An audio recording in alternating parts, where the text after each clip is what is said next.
At this time, I'd like to introduce Dr. Billy Wells, who is the university's Senior Vice President for Leadership and Global Engagement, and he's also the Executive Director of the Institute for Leadership and Strategic Studies. He retired as a colonel from the Army in 2005 after serving 30 years as an infantry officer. His last active duty position was the Professor of Military Science here at the university. He's a graduate of Mississippi State, the Army War College, has a master's degree in education from Louisiana State, and also a doctorate in education from Vanderbilt University. So please help me welcome Dr. Wells. Okay, so this is our fourth symposium, and we do this every year as part of the mission of the Institute for Leadership and Strategic Studies. Every year we choose a different topic. Last year it was the private military companies, and I have to tell you that was a very controversial subject, but also a very good one. Because of who we are as a military college, we chose this year to focus on pre-commissioning education, as some things are changing in terms of the environment in which all of you will operate. And I'm hopeful that you have some questions for our speakers and our panelists as we move forward.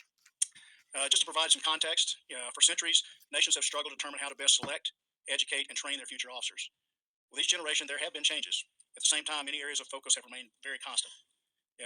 Since the establishment of the military academies in the 18th century, there's been a focus on subjects such as geography. Today, you could probably translate that to GIS. Also, foreign languages, and additionally, certain aspects of military-related science, mathematics, and technology. So all those subjects are kind of at play when we look at how to educate future officers.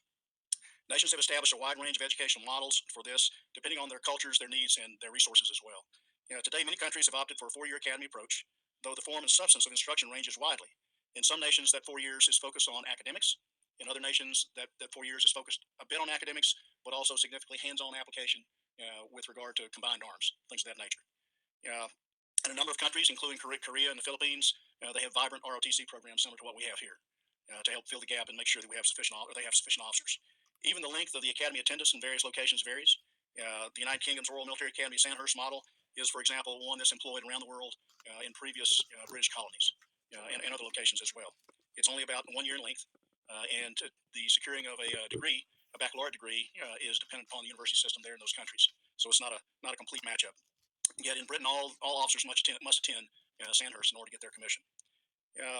Other countries have opted for an officer candidate style program of varying lengths. We have an OCS program, obviously, as well. I'll talk about that in a second.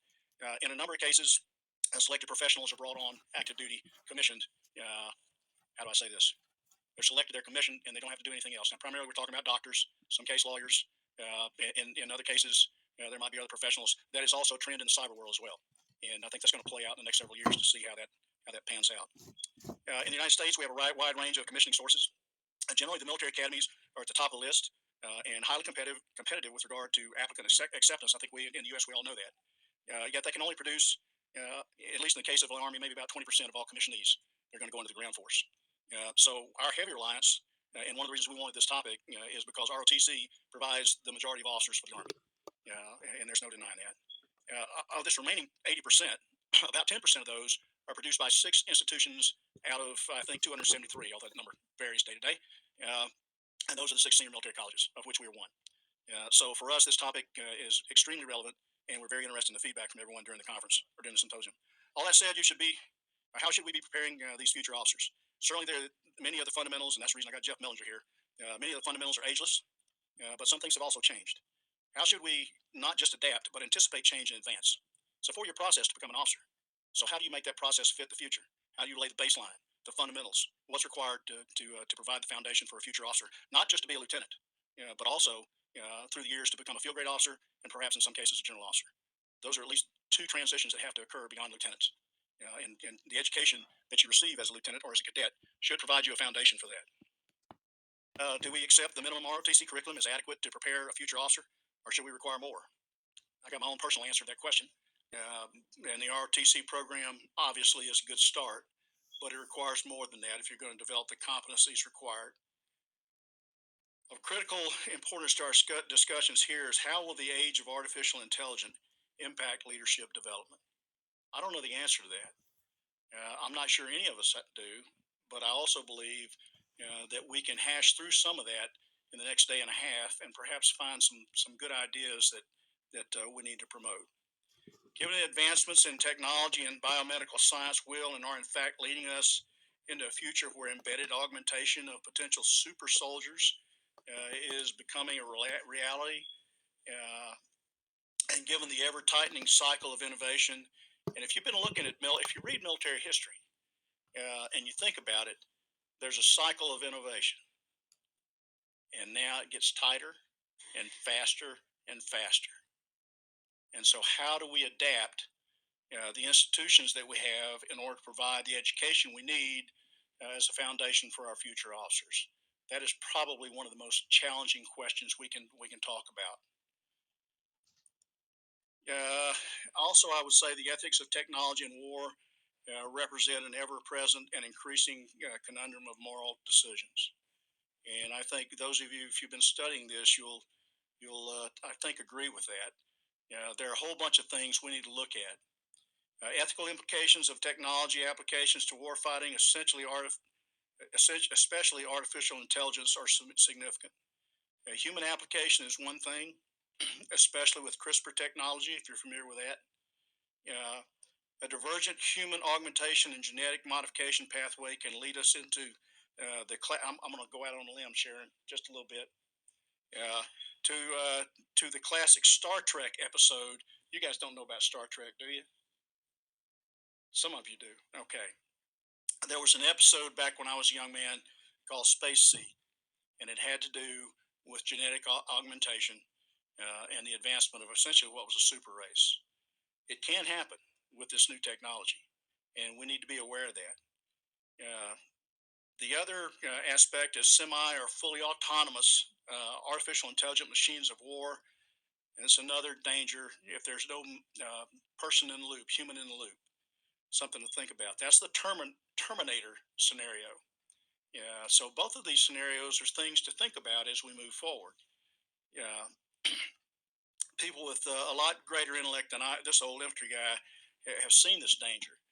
4 years ago, Stephen Hawking and Elon Musk, among many other experts, signed an open letter on artificial intelligence and both the benefits and the exceptional dangers. Hawkins said, whereas the short-term impact of AI depends on who controls it, the long-term impact depends on whether it can be controlled at all. Something to think about. He had similar observations regarding human gene modification. Should you be interested, you can Google all this stuff and you can find it out. It's all open source. If you think income inequality is an issue, and that's been espoused by many people, including a number of politicians, just wait until some segments of the population can enhance themselves and their children, and others have no hope of doing so. So there are exceptional social issues associated with this as well. At the end of the day, there is a final question. What safeguards must we develop and embed to protect us, all of us, from the dangers of AI while reaping the potential benefits for all? At this point, we're focused on the implications of AI on battlefield leadership and preparing our junior leaders. But they will soon be more senior leaders, and they will be required to deal with even greater and more challenging scenarios I've mentioned. Again, we're grateful for your participation, and I hope you'll find this symposium helpful to your own work, whatever that might be. One final caution. As we work to attain dominance, quote, with regard to our peer or near peer competitors, perhaps again the real danger is outside our normal parameters of competition, and we need to be thinking about that. It's a danger none of us perhaps fully recognize. We have lined up some great speakers and panelists to consider some of these challenges, and I now would like to introduce Dr. Sharon Hamilton, Colonel, retired, military intelligence, who will introduce our first speaker. Thank you very much. Good morning. Welcome to Cold Dahlonega. So it's my pleasure to introduce our first speaker. I could use a piece of paper. I'm going to do that, but I've known him since 1991. So Chief Warrant Officer 3 Jerry Leverage has served as the Director of Fusion and Assessments Directorate for the G2 Intelligence for the U.S. Army Training and Doctrine Command since March 2019. He has served in multiple intelligence positions within the G2 following his retirement from the Army in 2005.